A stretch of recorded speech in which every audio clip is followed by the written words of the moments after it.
Nagpatsyelo mga kapatid sa Panginoon at welcome sa ating programang Ilaw ng Mesiyas. Hatid sa inyo ng Light of Messiah Source of the Ministries at ng Light of Messiah Ministries Canada. Samahan niyo kami muli sa loob ng isang oras ng pagtatalakay ng Torah portion natin ngayon.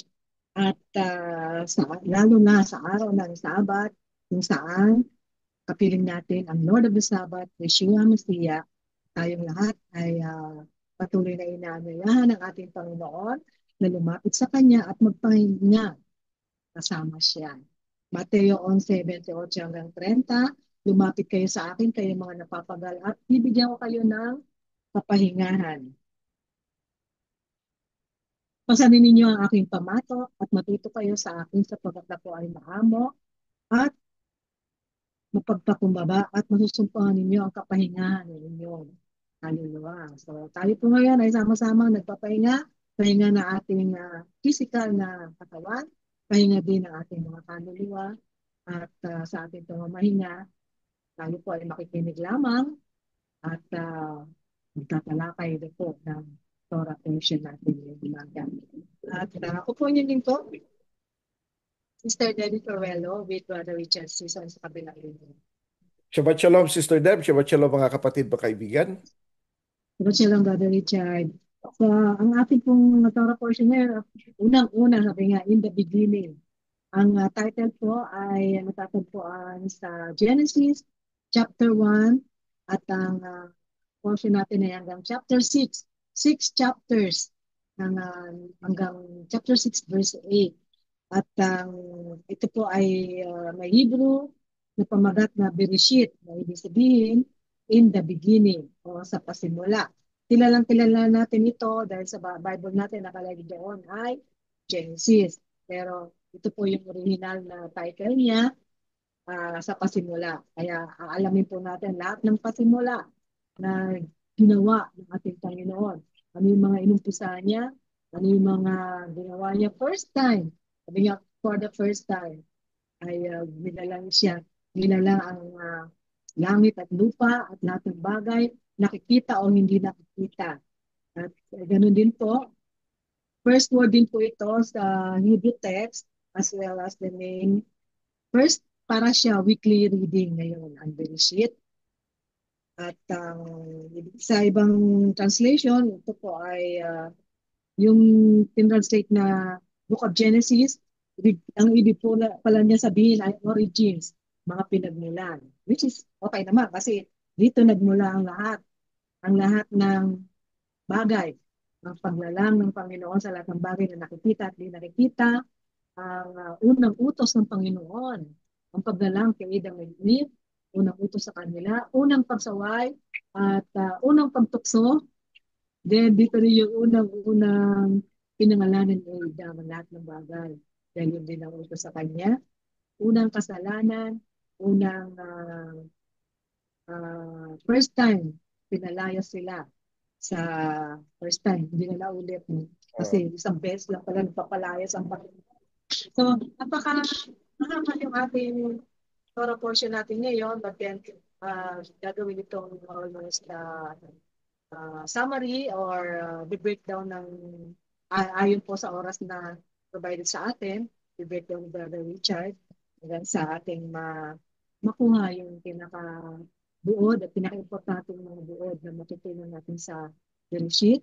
And also, tututok pala ngayon si Brother Richard sa mga characters, mga main characters sa Genesis, Bereshit. At yan po, siyempre, ang ating bida dito, si Adam and Eve, ang kanilang mga anak, at ang mga lahi nila. Tingnan natin kung ano yung mga ugali nila, no? I think makakapag-relate din tayo dito, maski paano. Kasi hindi nagbabagong salita ng Panginoon. Sabi nga, naalala ko yung sa Psalm, they are new every morning. Every time na tayo nakikinig at nagbabasa, palaging meron tayong bagong insights na matutunan sa bawat pagkakataon na binibigay at pag-asa na binibigay sa atin ng ating Panginoong Yeshua Mesiya.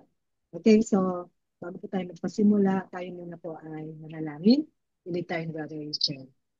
Tayo po ay manalangin. Ama namin na nasa langit, maraming salamat po sa pagkakataong ito na binigay niyo po sa amin upang muli po kami makapaglingkod sa inyo sa pamamagitan ng radyo. At sa uh, Shabbat na ito ay mapag-usapan ang mga characters, ng mga personalities ng mga tao na nasa Parsha, Bereshit. At nawa Panginoon ay tulungan niyo po kaming maintindihan ito upang masundan namin at magawa namin yung mga mabubuting gawa na nakapagbigay sa inyo ng kaluguran at ang mga hindi dapat gawin upang maiwasan po namin ang na kami ay magaya sa kanila. Nawa pagpalain niyo po ang inyong salita na ito ay manahan sa puso ng bawat isa at ito po ay magbigay ng kaluguran sa inyo ng papuri at pasasalamat dahil kayo lamang po ang may karapatang tumanggap nito. Ito po ang aming dalangin sa pangalan ng Panginoong Yeshua. Amen. So, Amen. Parsha Bereshit from Genesis 1:1 to Genesis 6:8, no? Ito ang katulad nga ng nabanggit ni Sister Deb, ang magiging tema natin kasi lagi naman natin pinag-uusapan ng Parsha. This time, magfo-focus tayo sa mga personalities, no? Para makita natin ano ba itong mga taong ito. So alam natin yung story, ngayon titingnan naman natin yung mga tao, no? Paano ba nila anong nangyari? Napansin ko talaga, pinangalanan sila eh. Bakit di natin kilalanin? Yan, oo. Kumbaga, pangalan lang, yung mga Oo, lahi ni David, pangalan lang madalas ang oo, nababasa natin, pero hindi natin tinututukan ang kanilang mga personalities, yan. kanilang. Okay, yung ano nila, no? So, dito, sa parsya na to ay merong lineage o may lahi ng mga righteous at meron din lahi ang mga unrighteous, no? Pag sinabing righteous, hindi ito yung mga mababait, mga ganun. Hindi ganon. Ang righteous means Torah conformed. Ibig sabihin, sabi nga sa Deuteronomy 6:25, this is our righteousness if we keep His commandments. So, kapag ginagawa natin ang Torah, sinusunod natin, sinasabuhay natin to, ang tawag sa atin ay righteous. No? Yun ang righteousness. Um, So may righteous lineage. So ngayon question ng mga iba, bakit? Wala pa namang si Moses noon, no? Bakit may Torah na, no? Nag-i-exist ang Torah kahit wala pa si Moses. Kaya nga May, si may, Noah, kaya nga si Noah, may, ano siya, righteous eh. He's righteous in his generation, sabi, no? Sa Genesis 6:8. So, um, righteousness is keeping the commandments, keeping the Torah. So, meron ng utos nung araw. Kaya nga meron ng sacrifices eh. Mamaya pag-usapan natin bakit tinanggap yung offering ni Abel at hindi tinanggap yung offering ni Cain. So pag-uusapan natin yan. Pero siyempre, simulan muna natin kay Adam. Siya yung bida eh. Si Adam lang ang ginawang perfect na tao. Actually, sila dalawa ni Eve. Perfect. Walang ano, walang mali. Perfecto talaga. Kasi ang creator nila ay ang ating Panginoon na perfect din. So, create sila as perfect. They are meant to live forever and ever. Yun ang original na ano nila, na purpose, no? Kasi, bakit ko nasabi yon? Kasi pag pwede silang kumain ng lahat ng klaseng fruits, ng mga fruit trees sa Garden of Eden, except for one, yung fruit of the knowledge of good and evil. Meron dun tree of life, fruits of the tree of life. Pag yun nakain nila yon, they will live forever. Pero mas pinili ni Adam and Eve yung isang prutas na hindi dapat sa kanila, no? So anyways, pero tingnan muna natin, no? Unang-una, si Adam and Eve hindi sila create sa Garden of Eden. Create sila outside the Garden of Eden, no? Um, Ngayon, ayon sa Book of Jubilee, yung mga ancient text ito, no? Um, Create si Adam 40 days bago siya nakapasok sa Garden of Eden. Kaya ang isang um, may nanganak ng baby boy is unclean for 40 days. So, ayun yung reason nun. Ano? Tapos, meron lang day, yung 8th day, na may window para ito sa circumcision, sa bris, at pati sa yung ano, yung pidyon haben, no? So ito yung portion na yun. Tapos unclean pa rin hanggang 40 days. After that, clean na pareho ang nanay sa baby. Pag babae naman, 80 days. Kasi si Eve, nung create si Eve, um, nasa Garden of Eden na si Adam, kumuha lang ang Panginoon ng ribs niya, tapos, pero create din si Eve outside the Garden of Eden. So, kasi unclean pa siya. Again, hindi porke unclean may kasalanan na, no? Hindi ganon. Unclean lang, ceremonially unclean. Pero kapag ka hindi mo sinunod yung proseso ng uncleanness mo, eh kasalanan 'yon, no?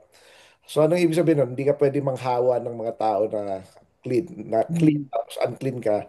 Pinaghahawakan mo sila, yun, magiging unclean din sila, no? So mali 'yon.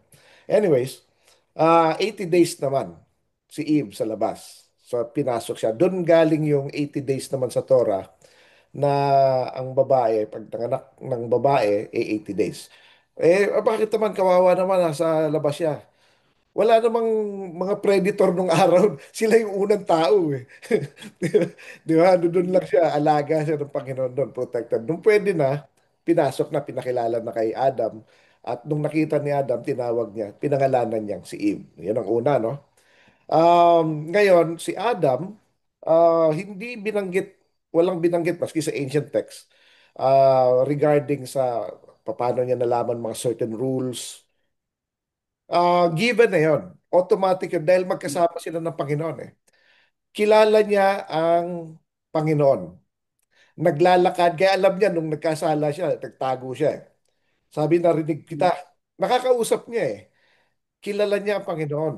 So, So obviously, pag magkasama sila, tinuturuan siya. Given na yun eh. Kasi ang Bereshit, ang Bible, hindi meant na ididetalye mo ng lahat. Ito, kumain siya, beses sa isang araw, ganon. Siya ay mga ganon. Hindi ganon. It's not meant for that, no? Automatic yun kasi paano naman nalaman ni Cain sa kani Abel, paano mag-sacrifice na acceptable sa Panginoon? Sino nagturo sa kanila? Siyempre si Adam and Eve din, di ba? Si Adam especially. So yun ang gusto kong i-point out. Another thing, makikita natin dito na ang Panginoon dinadala niya kay Adam lahat ng mga animals. At binibigyan niya ng freedom si Adam para pangalanan yung mga animals. Kung anong pangalan ng animal, yun na yung pangalan. Hindi lahat galing sa Panginoon. In as much as yun ang akala natin, pero hindi din. May mga instances na binibigyan niya ng authority ang kanyang creation to do something. No? In this case, pangalanan lahat ng mga animals, including ang asawa niya, si Eve. Tinawag niya, no? Mm. So, yun, ano? Yun ang isang gusto kong i-point out doon. Ngayon, um, tandaan natin ang unang sinabihan na hindi dapat kumain ng fruit of the knowledge of good and evil, si Adam. Hindi rin nakalagay sa Genesis na sinabihan niya si Eve, pero ba't alam ni Eve? Di ba? Kasi nga, syempre, given na yon. Syempre, sinabihan din siya ni Adam. Di ba? Yon. So, for some time, ginagawa nila lahat.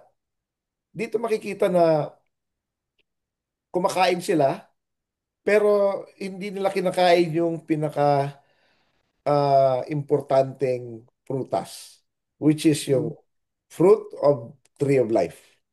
Kung inuna nila yon, may eternal life na sila. So, kaya makikita natin dito, even in a perfect uh, scene, ano, yung tao may choice pa rin whether to pick the right and the wrong. Ngayon, bakit ang tanong, bakit nagtanim ng Panginoon doon ng something na ikakapahamak ng, ni Adam and Eve, no? For Mm. one, hindi lang si Adam and Eve ang nakatira ron sa Garden of Eden. Alam natin na maraming mga animals doon. At alam natin na may mga angels din doon. Kaya nga may guard eh. So may mga angels. Ang tree of the knowledge of good and evil, para sa mga angels yan. It's a food for the angels. Sila pag kumain, so hindi sila, wala silang kasalanan. Ang tao lang hindi pwede, no? So, um, dito makikita natin na ang binibigay sa atin ng Panginoon is we should choose more of yung maging wise tayo to choose life rather than knowledge, no? So, anyways, so yun lang isang gusto ko i-point out doon. So si Adam was obedient to God, hindi siya nagkakasala sa Panginoon. Ngayon, dumating sa point na si Eve ay napadaan doon sa center part ng Garden of Eden. Ang description kasi ng ano ng tree of the knowledge of good and evil na mention yan sa Book of Enoch. Napakagandang tanim. Napakabango ng ano. Walang problema yan. Hindi, kaya lang hindi siya para kay Adam and Eve. Hindi siya para sa tao. Kaya nga ando doon nakatambay yung beast yung ano yung angel actually it's beast na pero angel yun eh. Anyways, angelic being, let's put it that way. Ngayon, sabi niya, um, sinabi ba ng Panginoon na hindi ka pwedeng kumain ito? Sabi niya. Sabi niya, oh, hindi namin pwedeng kainin or hawakan. Yun ang madalas nakikita no is nagdagdag daw ng commandment kaya nagkasala si Eve. Yan ang sinasabi. Oh, nagdagdag. Wala naman sinabi ang Panginoon na wag hawakan. Again, hindi kasi kumbaga lalapit ka. Sinabi na nga na wag mong kakainin eh. Pag hinawakan mo matutukso ka. So probably meron ding instruction na ganon. Pero sinabi sa kanya hindi kayo mamamatay. Kundi alam ng Panginoon niya na kayo'y magiging katulad niya. Magiging matalino, magiging ano. Yun. Kasi si Sat si Hindi ah, na sila magiging inosente. hindi very tricky yung sinabi niya. Magiging you will be like God. So Knowing good and evil. oh, yun actually din niya sinabi yung ano na yun eh. It's a trick, it's a white lie, very close sa ano. At hindi rin niya pinaliwanag maigi yung death. Kaya hindi ka mamamatay. Tama rin siya eh. Hindi ka mamamatay agad. Kasi pag kinain mo, hindi ka naman laso na mamamatay ka. Pero it will cause you death. No? Um, in the day that you eat the knowledge of the good of the tree of the knowledge of good and evil, you will surely die. Pero sabi ng ano ng ng ng beast, no? Sabi niya, hindi totoo 'yan. Hindi ka mamamatay. Partly tama siya, pero actually mali talaga siya. It's kasi deception yung kanya, white lie, no? Ang ano niya, ang pino-point out niya yung 24-hour day. Pero ang sinasabi ng Panginoon, iba ang day ng Panginoon kasi ang day ng Panginoon is 1,000 years. Yun din ang nabanggit yan sa Book of Psalms, nabanggit din yan sa Book of Jubilee, na on the very day that they ate the knowledge of good and evil, they died. Kasi one day to the Lord is 1,000 years sa tao. Kaya walang nagko-cross ng 1,000 dito sa mga tao na create niya. Ang pinakamahaba si Methuselah, 969 years lang. Walang umaabot ng 1,000. Kasi one day lang yon sa Panginoon eh. Um, so anyways, makikita natin dito na ang unang kasalanan ng tao ay violation ng food commandment. Yung food commandment dyan nagkakatalo kaya maraming ayaw ng Misyani kasi bawal kumain ng baboy. Ha? Bawal kumain ng mga crabs, mga shrimp, mga ang sasarap eh. 'Di ba? Octopus, pusit, seashells. Ang sarap-sarap, 'di ba? Yun din yun eh. Yung fruit, by the way, yung fruit ng knowledge of good and evil, hindi apple yan ha. Dinescribe yan sa Book of Enoch, ibang napakaganda. Hindi walang panama ang apple diyan. Napakaganda, napakabango, napakasarap. Pero it will cause you to die. Yan ang ano ron, ano? At hindi agad. So anyways, so food commandment ang unang kasalanan ng tao. Pero dito, gusto kong i-point out ito, na nung kinain ni Eve yun, hindi pa nabuksan ang mata niya. ando dun pa siya, pumunta pa siya kay Adam, hindi naman sila magkalapit ni Adam. Kasi otherwise, naririnig ni Adam yung conversation. Mm. Pumunta pa siya eh. Pinakain din niya yung asawa niya. No? So, ngayon kumain naman. Ang tanong dito, baka hindi alam din ni Adam kung ano yung inabot sa kanya. Maring alam niya, maring hindi niya alam kasi kinain din niya eh. O, inabutan siya, kumagat. Tapos nabuksan ng mata nila, narinig niya Panginoon dumarating. Nagkakaluskos yung paa, naglalakad-lakad. No? So, makita natin dito na very important ang yung kapartner na righteous. Kasi kung kung righteous, ibig sabihin sumusunod sa commandments, si Eve, hindi sana nadamay si Adam. Pero kung matibay si Adam din sa Word of God, na-save niya, nasana niya si Eve. Kasi hindi pa na-open ang mata ni Eve eh. So, Mm. may chance pa ng redemption. Eh pareho sila, ayun, nabuksan ng mata nila Wala pareho. na. Wala Wala nang na, mag, wala na ano, chance of redemption. Na ano na eh. Kasi it takes pare, two to tango. Hindi damay-damay na. hindi pwedeng isa lang ang nagkasala eh, di ba? So yung isa, halimbawa, tinutukso ka ng isa. Pag hindi mo pinatulan, o di walang kasalanan, di ba? Mariredeem pa yung isa eh. Pero pag dalawa kayo, then ayun na, di ba? So, ngayon, May, may mga may napansin sinasabi ako, sila, Brad, ah, dun sa binanggit mo, may mm, napansin ako na kahit alam natin yung serpent is evil, bakit nandun siya sa Garden of Eden? So, ibig sabihin, wala, hindi pa siya siya ba evil yung, that time. Hindi pa siya evil that time. Hindi pa siya so, nag-curse. Wala pa siyang hindi pa kasalanan siya that pure? time. Kaya nasa Garden of Eden pa siya. Kaya lahat sila Ngayon, napalayas doon.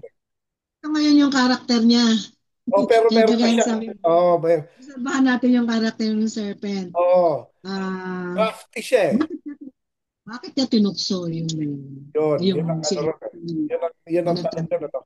Uh, Anong gusto niya mangyari? oh, Parang naghahanap siya ng kakampi, naghahanap siya ng gusto niya mag ano, gusto niyang mag-violate mag, commandment. maghari-harian. Oh, Parang gusto niya maghari-harian. parang siya yung ano, siya yung source Hmm. ng gano'n, ano. Kaya pati siya napalayas eh. As a matter of fact, naging Oh, naging ano pa siya, naging um, hindi na siya makalakad ng maayos, pinagapang siya. So, oo, dapat.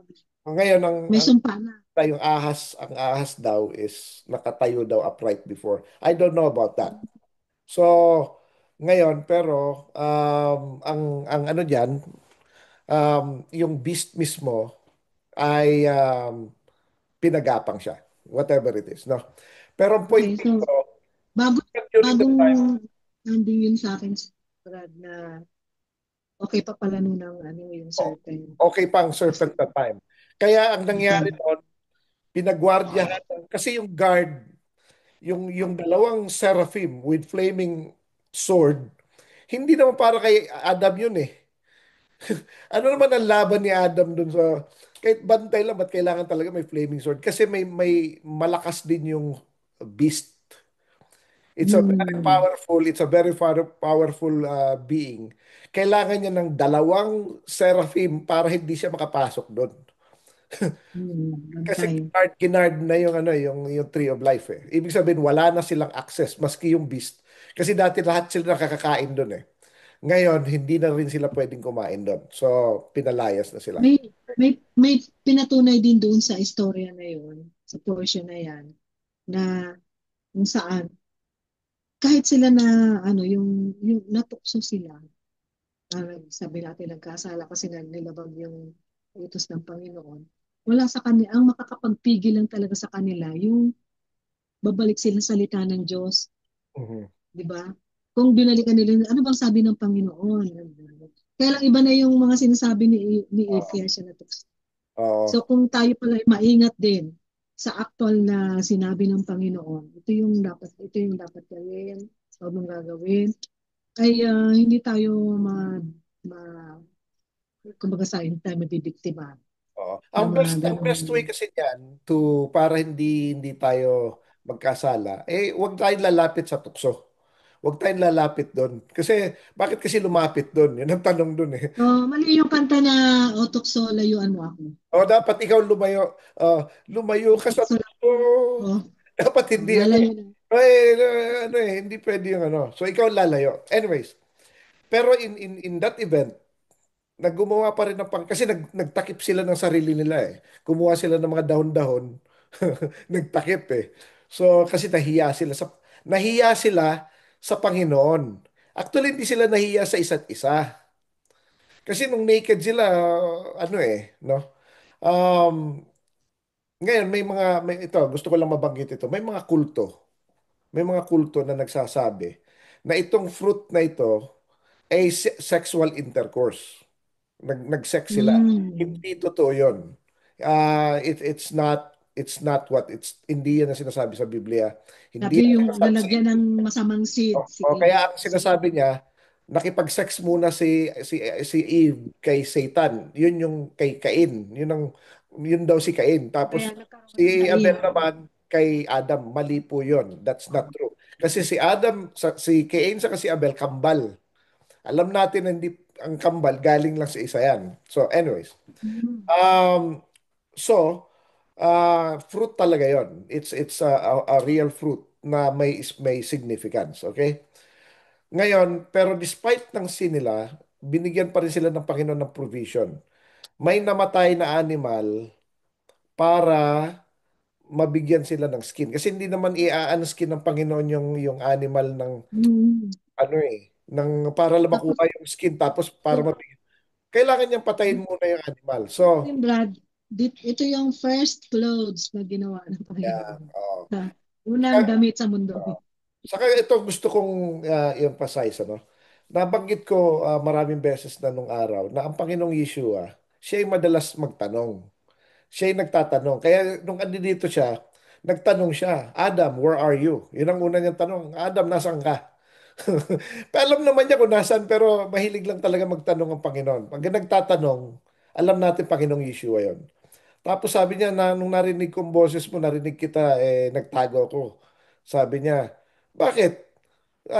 Kinain mo ba ang fruit na sinabi kong wag mong kainin? Pangalawang tanong yon, di ba? Tapos, sinabi niya, ito kasing babae na binigay mo sa akin. Binigyan ako, pinakain ako. Ba't mo ginawa yon? Pangatlong tanong. Tinanong niya si Eve, di ba? So, ang Panginoon, nagtatanong siya. And then, eventually, pinanish niya. Kaya ang birth, pag childbirth ng babae ay napakahirap, no? Pero ito ay ah, redemption niya. Ito yung panganganak ay redemption ng babae ito, no? So parang ano ito parang pambayad utang technically. So the moment na nag-give birth ang babae, nakabayad siya ng utang niya, no? Sa mundo. Yun eh. May way siya. Tapos ang mga lalaki naman is to provide for the family. So yun yung Okay. pinaka-function ng humanity is to Yeah. procreate. Yes. Ano, ano. Ano yun? Instruction yun eh. Ito na So, ngayon dito na nalalabag yung babae sa babae, lalaki sa lalaki. bawal yun. Ngayon, Kasi uh, hindi magdidadami ang tao kung gano'n uh, ang kung sa ngayon yeah, gano'n ang magiging ano ng uh, tao yan. ng kanya-kanya na sila. Hindi tama yan. So anyways, gusto kong emphasize dito na si Adam, minsan lang siya nagkasala. Si Adam and Eve, minsan lang sila nagkasala. Never again. Okay?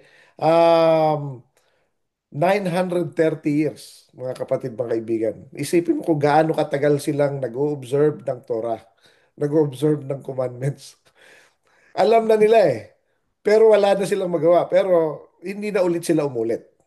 Yan ano. So, kaya si Adam is also called Son of God. Makikita natin yan sa Book of Luke sa dulo. Yun, di ba yung ano yung lineage ni Yeshua pagdating sa dulo, Adam Ben Elohim, sa Adam Son of God.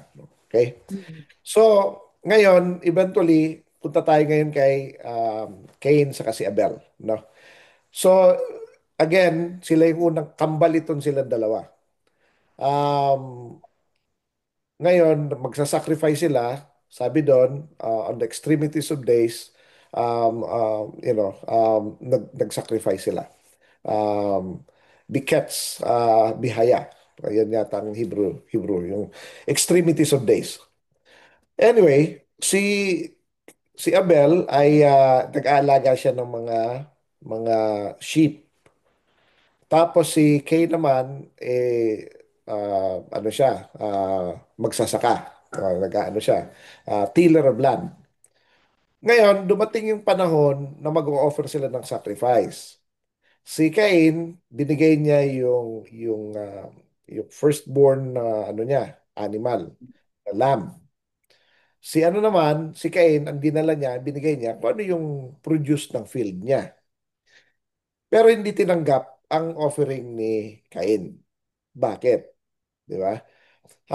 Sabi ng iba, dahil sa hindi siya sincere sa puso niya. Ayos, ano? Makahanap lang ng ano eh. Pero kasi uunawain natin yung ano, yung kung bakit may clue kasi doon sa Hebrew. Mm. Ang clue doon, yung um, yung extremities of days, yung bikets, is ang mga extremities of days is yung sa week is yung Shabbat, extremities sa month ay yung new moon. Yung ibig sabihin ng extremity ay dulo, either beginning or end. Oo. Tapos extremities of the year is yung new moon. Siya yung dulo eh. Ay simula at dulo rin kasi bilog yan eh. So isa lang yun. So new moon. So Wala. yan yung tinatawag na Rosh Kodeshim. Lahat ng sacrifices sa new moon saka sa Shabbat is dapat burnt offering ng animal. May time naman ng pagbibigay ng meal offering. Yun yung ginawa ni Cain, meal offering. Ngayon, hindi ito ang first time nilang magbigay. Kasi tinuruan nga sila ng magulang nila, so alam nila kung anong gagawin. Alam kung ano acceptable, alam ang hindi.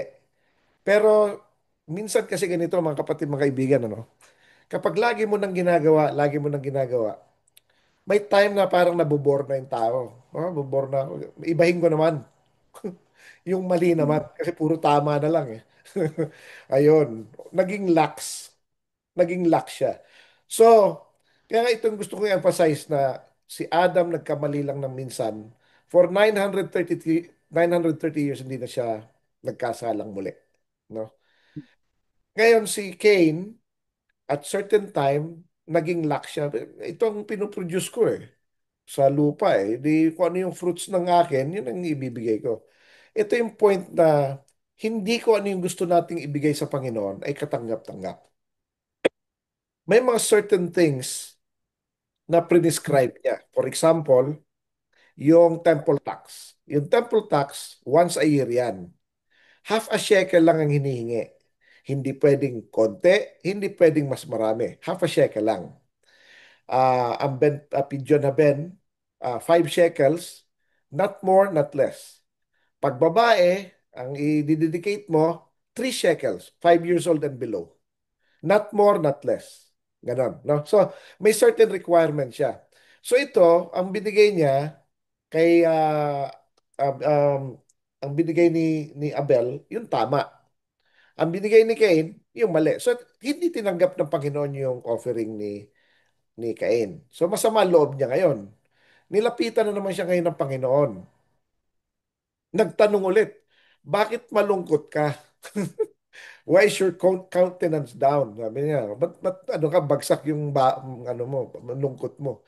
Sabi niya, yun ang unang tanong. Pangalawang tanong, sabi niya, kung gumawa ka ba ng tama, hindi ka ba tatanggapin? Sabi niya, if you did what is right, will you not be accepted? Yan eh, tanong sa lahat yan. No? Kapag gumawa ba tayo ng tama, hindi ba tayo i-accept? Kaya tayo nare-reject kasi mali nga yung ginagawa natin. Ang gusto natin, yun ang gusto nating masunod. Parang ang Panginoon ang susunod. Gusto ko, Panginoon, sasambahin kita ng linggo. Eh ba, ikaw magsamba ng sarili mo, di ba? Eh, di ba? Mali eh. Ibang araw yung, ang sabi niya, Shabbat, Dapat Shabbat mo ko i-observe, i-worship. Mag-special, magkaroon kayo ah, tawag dito yung magsamba kayo, sabi sa Leviticus 23, on my day. It's starting with the Shabbat, saka yung mga feast. So, pero ang gusto ng tao, gusto niya. Hindi lahat ng offering natin na ibibigay natin ay tatanggapin na lang ng Panginoon dahil galing sa atin. Ang tinatanggap lang po niya kung ano ang nire-require niya at hindi ito malaki. Katulad niyan, imbis na ibibigay natin ang anak natin, yung firstborn son, ang hihingin lang 5 shekels. Maliit na bagay ang kapalit. Imbis na hingin sa atin ng full service na 365 days a year, 24-hour service. Hindi, sabi lang niya, once a week lang. Tapos may 7 days na feast. Ilan lang yon, di ba? So technically, there are 52 weeks, 52 Shabbats plus 7, so 59 lang out of 365. The rest atin na. We can do whatever we want. Ang ginawa ni Cain, ginawa niya gusto niya. Ayun, na ano siya na hindi tinanggap, nagalit siya ngayon, pinatay niya ngayon tuloy yung kapatid niya. Sipin mo yun. Ngayon ito, sinabihan siya ng Panginoon. Sabi niya, kailangan ma-master mo ang yung sin. Kasi andiyan dyan siya kumakatok. Nandiyan dyan siya may pinto. Mm. Makikita natin sa Revelation 3:20, may isa rin na nasa pinto na dapat yun ang pinapapasok natin. Pareho sila nasa pinto eh. Yung isa, hindi kumakatok. Yung sin, ando doon Mm. lang. Pero si Mm. Yeshua, kumakatok. Behold, I stand at the door and knock. Sabi niya, siya kumakatok. Siya yung isa, hindi kumakatok, tahimik. Di ba? Pagka, Narito. isipin mo may tao na nakatayo doon sa pinto, hindi kumakatok, pero parang nag-aabang. O, di ba? Hindi mo mas Mm. nakakatakot yun. O, at least yung kumakatok, nagpapaalam. Di ba? So, ang Mm. dapat papapasukin natin, ang Panginoon, hindi yung kalaban, no? Si Sin. Sin ay person yan, hindi yung kasalanan. Sin is a person. Okay? So yun, napatay niya yung kapatid niya, naparusahan siya, no? So lahat itong mga personalities dito, actually may mga pangalan. Gusto ko lang banggitin ito, Sister Deb, no? Si Mm. Adam, ang ibig sabihin niya is man, no? Si Seth, ito yung kapalit ni Abel na namatay. Um, kasi gusto ko rin banggitin ito na nung pinarusa nung ginudge ng Panginoon yung beast. Sabi niya, um, the seed of the woman and your seed, yun ang ano magkaroon ng enmity. You will have an enmity between you and the woman, her seed and your seed. And he will crush your head and you will bite his heel. So, kaya ang ginawa ng ginagawa ng kalaban, pinapatay niya yung mga possible na pwede maging source ng Messiah. O ito, mabait ito si Mm. Abel, papatayin ko ito. Para walang maging Messiah, para hindi siya maparusahan, di ba? So anyway, pumalit si Seth, which means appointed, no? Tapos, ang anak ni Seth, pangalan si Enosh, ang ibig sabihin is mortal. Tapos si Kenan, ang anak ni Enosh, means possession. Tapos ang anak ni Kenan is Mahalel, is praise of God. Ngayon, ang anak ni Mahalel, si Jared, is shall come down, ang ibig sabihin nito. Tapos si Enoch is dedicated. Si Methuselah, when he dies, it shall be sent. Yan ang ibig sabihin, no? Tapos si Lamech is powerful or despairing or powerful. Tapos si Noah is rest. So, makikita natin dito, may meaning actually yan. Yung 10 names na yan, mula kay Adam, is a prophecy ng coming ni Yeshua, ng ating Messiah. So, man was appointed as a mortal. Um, Now, yung possession, God's possession, which is a praise of God, shall descend. shall come down, Mhm. and he shall be dedicated, and when he dies, it shall be sent to the despairing, and he will give us rest. Yun yun. So it's a message ng coming ng Messiah. So anyways, makita natin dito lahat ng mga edad nila. Imagine natin to, si Adam 930 years, si Seth 912, si Enos 905, si Kenan 910 years, si Mahalal 895, si Jared 962, si Enoch lang yung 365. Kasi nga, kinuha na siya ng Panginoon. Um, by the way, nakita ni Noah, hindi na nakita ni Noah si Adam. Ang nakita lang niya si Seth. At hindi rin niya Mhm. nakita si Enoch. Well, supposedly. Pero kilala niya si Enoch. Lolo niya yun eh. Lolo sa tuhod. So, um, lahat ito sila, even si Noah, 950 years, kinikip nila, gaano nila katagal kinikip yung commandments. Oh. Hindi sila nabobor yun. Samantalang yung ibang mga mga so-called believers, parang napapagod silang maglingkod, napapagod silang yung paulit-ulit, Shabbat na naman. Oh, ganito na naman. Tapos Brad, may napansin din ako na yung binigyan sila ng mahabang buhay para may pagpatuloy nila, maituro nila bilang witness sa mga nangyari na nakaraan. Correct. Sila So yung witness. pagpapatuloy, Laging may dalawang witness, minimum. same din sa asin, nag-ano din, Oh. Si Adam and Eve, tinuturo, sila ang witness aral. ng creation. Si Adam and Eve. So, dalawa. So, tinuro nila yun. Tapos, si Seth and the rest, sila yung mga witnesses na ipapasa nila, mahabang buhay nila, na ipapasa nila, na ipapakita nila paano mamuhay ng Torah living. Yung how to be Torah conformed. So, nagawa nila hanggang kay Enoch, hanggang kay Noah. Pagdating kay Noah, i-discuss din natin yan next week. Dalawa rin sila ni Shem, naging witness. Kasi si Noah nakita niya yung first world, si Shem nakita din niya yung first world.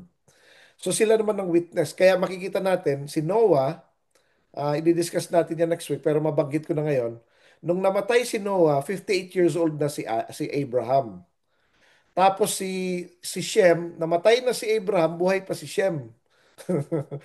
Yun ang malupit dun eh. Kaya naging naturuan pa niya si Isaac, naturuan pa niya si Jacob. Oh, yun, pati si Eber. So alam nila yan, ano. So laging may witness. Kaya hindi masabi na nawala na sa panahon yung ano. Sinadyang mahaba ang buhay ng mga tao noon para maipalakad yung Torah. I-transfer yung knowledge.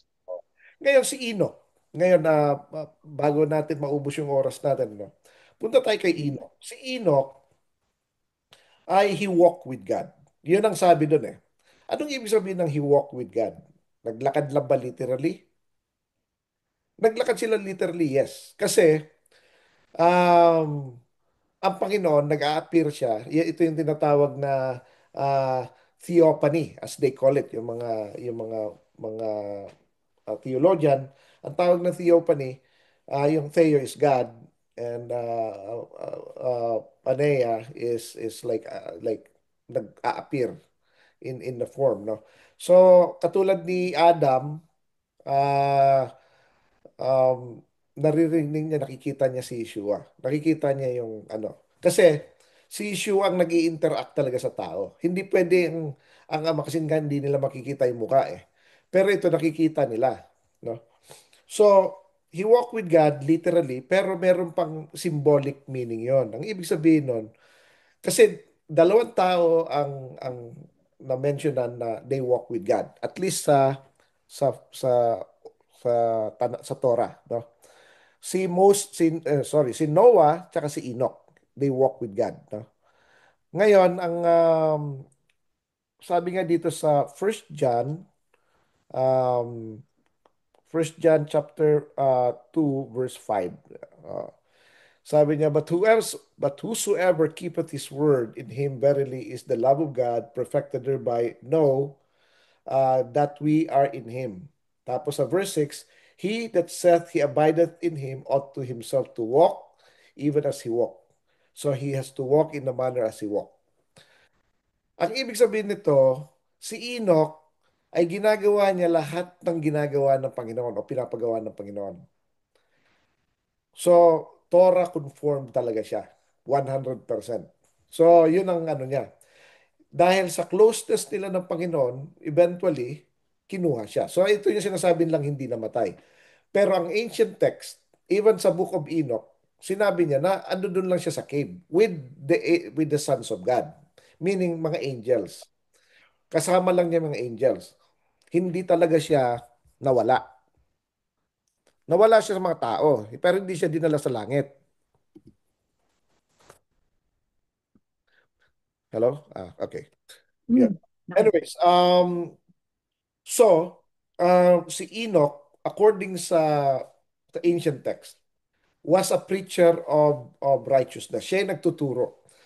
Actually, ang sabi sa ancient text, parang naging king siya. Hindi naman king na king, pero siya yung nagtuturo talaga. Siya yung, dahil parang malapit siya sa Panginoon, alam niya yung Torah. Tinuturuan niya. Um, and siya lang ang inalaw na magsulat. Kasi during this time, ang mga fallen angels ay ano na, nagsusulat na sila. May mga writings. Kaya kailangan na ring magsulat na rin. Kasi men are not supposed to do that.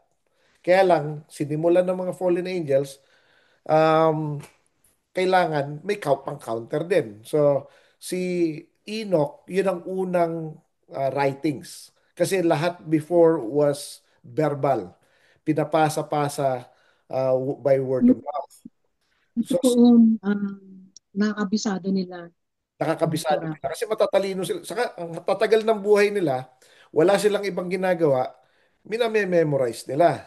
Bukod sa matatalino Hmm. na sila, yun lang lagi ang pinag-uusapan nila, na may memorize nila mula nung bata pa. Tapos, they live 900 years. Di talagang kabisado nila. So, pero si Enoch, siya yung parang naging judge. Siya yung unang judge. Yun ang more on tamang term, judge rather than king. So, siya yung nag-judge sa mga tao. Kasi may mga, during this time, marami nang may mga kasalanan. Kasi ano na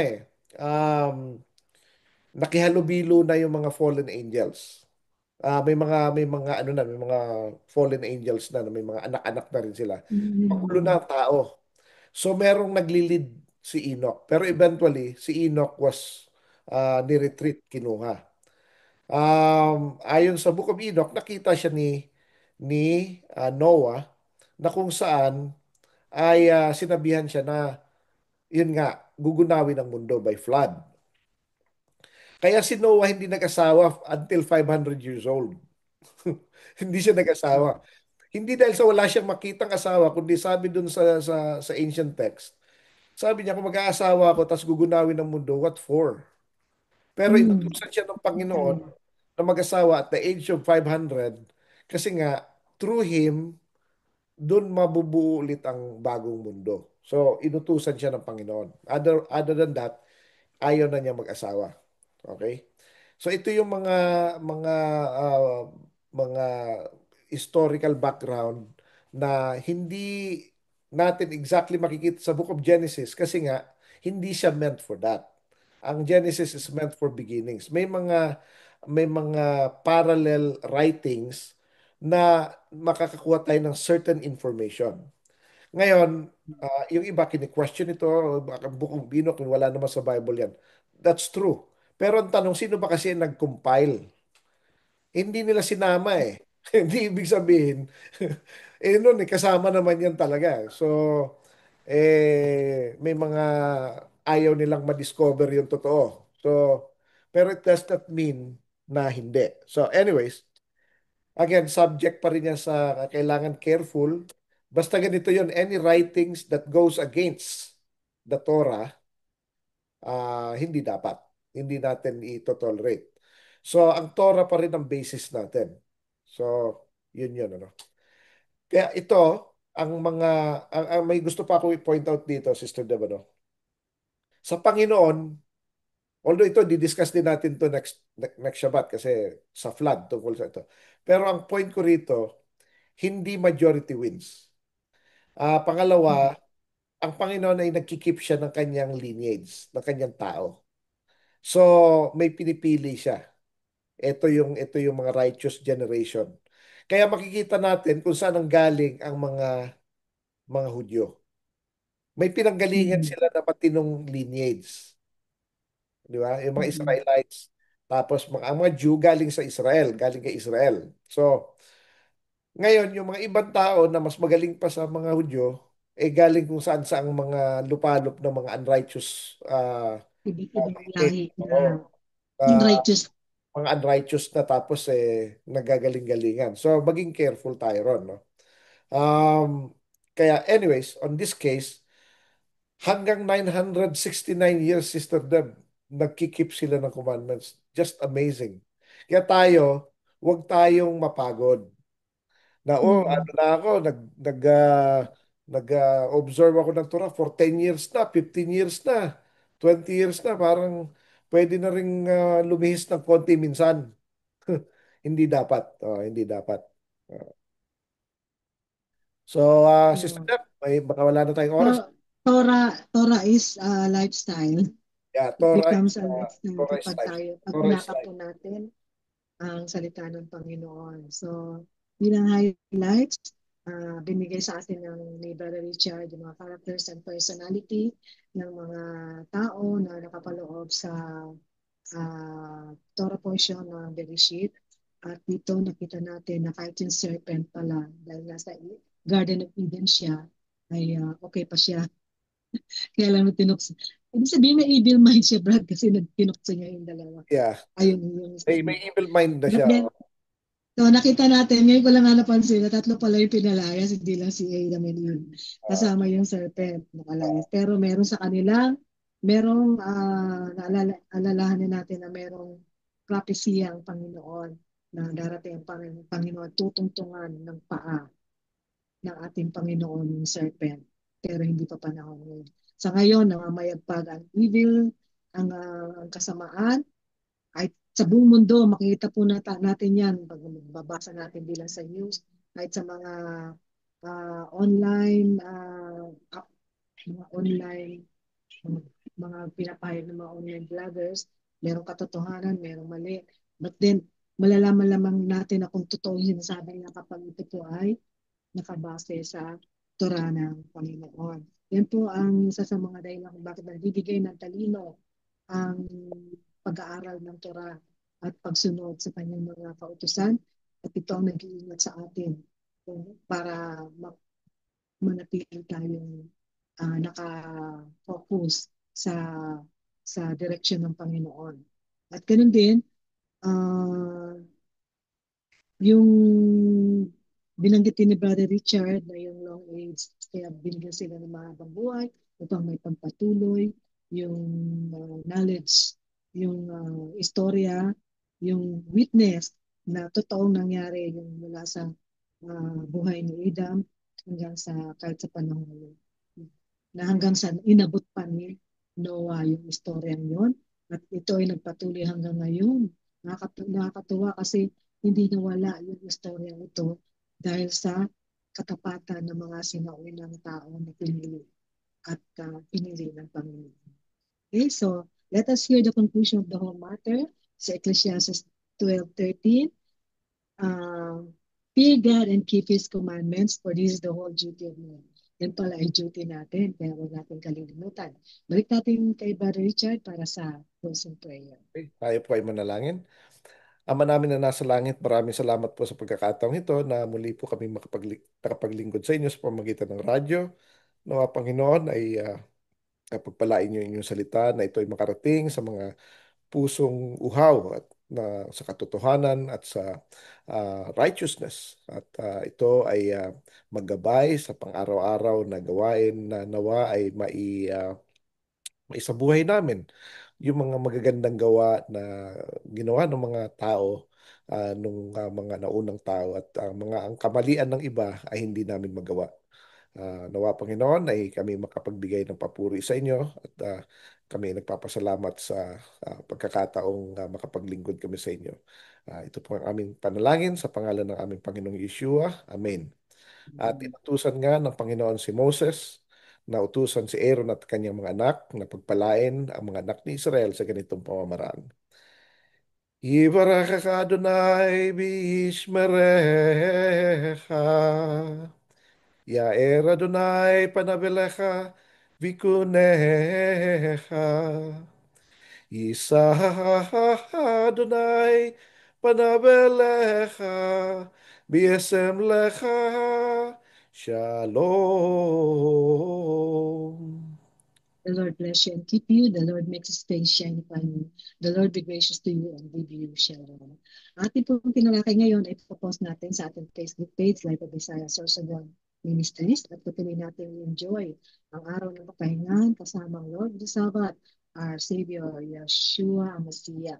Ako po yung lingkod, Sister Debbie Farrello with Brother Richard Season na patuloy na bumabati at nag-extend sa inyo ng pagpapala ng kagaya ng nabanggit kanina sa benediction, nawa ang kapayapaan ng Panginoon ay mapasa sa ating lahat. Ano man ang klima ngayon, may bagyong pararating, hindi po tayo matatakot sapagkat ang Panginoon ang in charge sa ating buhay. Sa muli, Shabbat Shalom po sa inyo. Shalom.